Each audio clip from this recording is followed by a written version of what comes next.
Earlier this month, the Origin Energy Chief Executive, Frank Calabria, told us that if we are to meet the 2050 net zero target, it would cost us in new investment, you ready?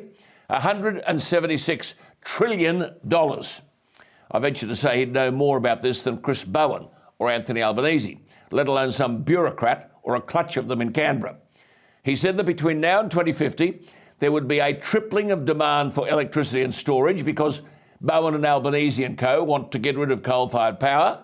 Storage would need to grow by a factor of 170, and there would need to be an 8-fold growth in renewables. Then, if that were to happen, you've got to get the energy into the grid.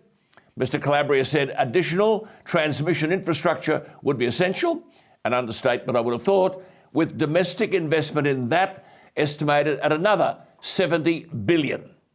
Mr. Calabria issued a further warning that with renewables and transmission, there is a risk, of course, that projects will take longer and cost more, and those costs will be borne by customers on their bills. Now, remember my analogy about walking out of the well-lit room into a dark night?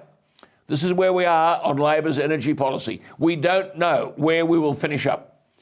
The Origin Energy Chief Executive, Frank Calabria, pointed us in the right direction when he said it is an heroic assumption that electricity prices will fall.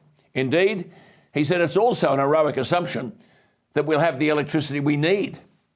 Mr. Calabria went further when he argued that it was an even bigger leap of faith that all of the unintended consequences that will result from such an endeavour, that is net zero by 2050, owes more to hope than engineering.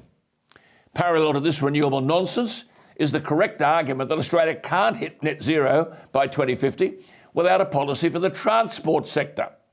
The transport sector represents 18% of these much despised emissions. So the transport sector will have to be attacked in order to address net zero, even though the politicians who proclaim this truth are flying around the world in planes that emit the very gases that they seek to demonise. Back to Frank Calabria.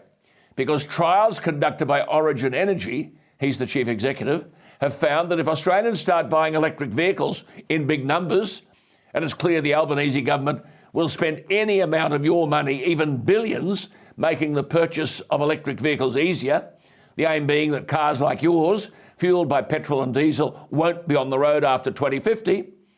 There have been no studies demonstrating the financial impacts of this kind of policy, but that's where we're heading. But back to Frank Calabria, whose Origin Energy has conducted trials which have found that if Australians start buying electric vehicles in big numbers, the power grid will come under enormous stress, with electric vehicles potentially increasing demand by between 30 and 100%.